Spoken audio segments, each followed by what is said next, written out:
मेरी national conference की तरफ से आप सभी लोगों को होली की बहुत बहुत शुभकामनाएं। आपका और आपका पूरा परिवार खुश रहे, ये नेशनल कॉन्फ्रेंस की दुआ रहेगी। एनसी और पीडीपी के बीच कोई ऐसी दरार नहीं है, सिर्फ बात जो है साउथ कश्मीर की जो पार्लियामेंट सीट है उस बात पे शायद पीडीपी के इख्तिलाफ हम लोगों से है। लेकिन मैं आपको बताती हूँ, नेशनल कॉन्फ्रेंस का मुद्दा और मकसद इस वक्त ये नहीं है कि पावर को हड़पना है। नेशनल कॉन्फ्रेंस का मुद्दा और मकसद ये है कि स्ट्रॉन्गेस्ट कैंडिडेट को सामने करना है, सबसे मजबूत इंसान को सामने करना है जो मजबूती से बीजेपी का मुकाबला कर सके। ये हमारा मुद्दा और मकसद है। साउथ की जो पार्लियामेंट सीट थी उसमें 2019 में अगर आप देखेंगे, महबूबा जी 3rd नंबर पे आई थी। 1st नंबर पे नेशनल कॉन्फ्रेंस के एमपी आए थे, 2nd नंबर पे कांग्रेस से आया था और 3rd नंबर पे महबूबा जी आई थी पुरानी अनंतनाग सीट में। अब ऐसे कैंडिडेट को सामने करेंगे जब बीजेपी का उधर से सख्त मुकाबला है, ये नेशनल कॉन्फ्रेंस नहीं चाहती है। अब लोगों ने उनको 3rd नंबर पे क्यों लाया, ये नेशनल कॉन्फ्रेंस की गलती तो नहीं है। दूसरी बात, अब वो रही 2019 की बात। 2026 में आज नेशनल अगर आप देखेंगे, जो ये अनंतनाग की पुरानी सीट है इसमें पुंछ और राजौरी का एरिया ऐड हो गया है। पुंछ और राजौरी का जो बेल्ट है, करीबन 30 to 40% वोट अब पुंछ और राजौरी बेल्ट में है। पुंछ और राजौरी बेल्ट जो है वो गुजर बकरवाल बेल्ट मैक्सिमम है, वहाँ मैक्सिमम लोग हमारे गुजर कम्युनिटी से हैं, हमारे गुजर भाई बहन हैं। ऐसे एक कैंडिडेट को साउथ कश्मीर में सामने करने की ज़रूरत है जो इस पुंछ और राजौरी और अनंतनाग के बेल्ट को यूनाइट कर सके। अगर हम ऐसा कैंडिडेट पीएचडी की तरफ से, इंडिया अलायंस की तरफ से लाएंगे जो पुराने अनंतनाग को भी मंजूर नहीं था और उसके बाद अब ना अनंतनाग को मंजूर है ना पीर पंजाल वाले एरियाज को मंजूर है, तो कहीं ना कहीं आप बीजेपी के लिए एक रेड कारपेट बिछा देंगे। इसीलिए नेशनल कॉन्फ्रेंस का मुद्दा ये है, नेशनल कॉन्फ्रेंस का मकसद ये है कि एक ऐसा कैंडिडेट खड़ा हो, नंबर 1 जो पुरानी अनंतनाग सीट में भी बहुत स्ट्रांग हो, नंबर 2 जो पुंछ और राजौरी के एरियाज को भी at the same time sweep कर सके, जिसकी एक्सेप्टेंस इन दोनों एरियाज में हो। ऐसे लीडर जो है, ऐसा ही एक सिर्फ लीडर जो है वो बीजेपी को हरा सकता है इस एरिया में। और उसके लिए नेशनल कॉन्फ्रेंस ने कहा कि वो लीडर जब हम उसका अनाउंसमेंट करेंगे, then that will be clear to you कि इट्स अ लीडर जिसका एक्सेप्टेंस दोनों एरियाज में मैक्सिमम होगा एंड ही और she will be able to defeat the BJP.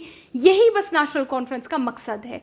इससे पीएचडी पे कोई फर्क नहीं पड़ा। PhD is still intact. PhD में और भी पॉलिटिकल पार्टियां हैं, अवामी नेशनल कॉन्फ्रेंस भी है।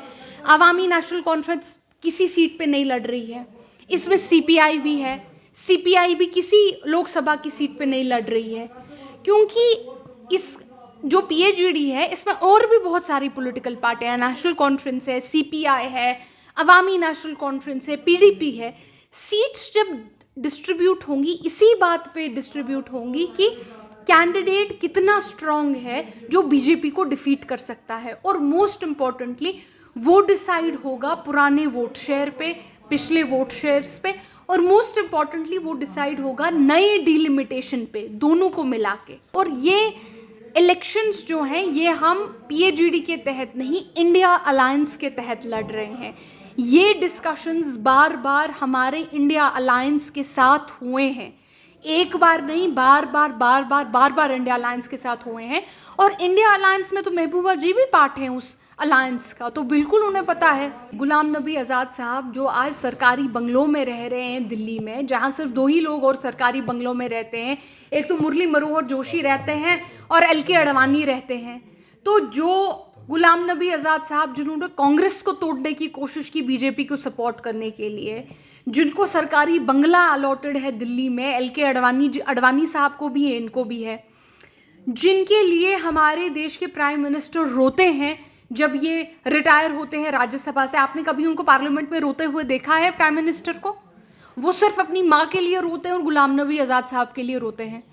तो ऐसे कैंडिडेट को आप कह रहे नेशनल कॉन्फ्रेंस को ऐसे कैंडिडेट से क्या खतरा होगा जो खुद ही एक्सपोज हो चुके हैं? I don't think there is, जो ये बी टीम्स का अलायंस बन रहा है, 20 सीट ABC टीम्स का अलायंस बन रहा है, ये तो ऑलरेडी एक्सपोज हो गए और ये अलायंस बनाने से तो और भी एक्सपोज हो जाएंगे। ये तो सबको पता है ये किसकी जानिब काम कर रहे हैं, कौन पीछे से है, कहाँ से आशीर्वाद दिल्ली का है, बीजेपी का है और BC टीम बने हुए हैं। तो इनका एक प्लेटफॉर्म पे आना तो ये तो हमारे लिए कोई नई बात नहीं है। This is something we had seen, हम पहले दिन से बोल रहे हैं और देख रहे हैं इस चीज़ को। देखिए, national conference the reality is Jammu और कश्मीर में, स्पेशली जो कश्मीर की 3 सीटें होंगी और पीर पंजाल की 3 सीटें होंगी, ये नेशनल कॉन्फ्रेंस वर्सेस बीजेपी है। आप कोई भी इलेक्शन का डेटा, चाहे करगिल के इंतखाबात का डेटा उठा के देख लीजिए, चाहे आप उससे पहले DDC का डेटा उठा के देख लीजिए, it's national conference versus the BJP. हमारे कैंडिडेट्स का लिस्ट इंशाल्लाह सामने आएगा।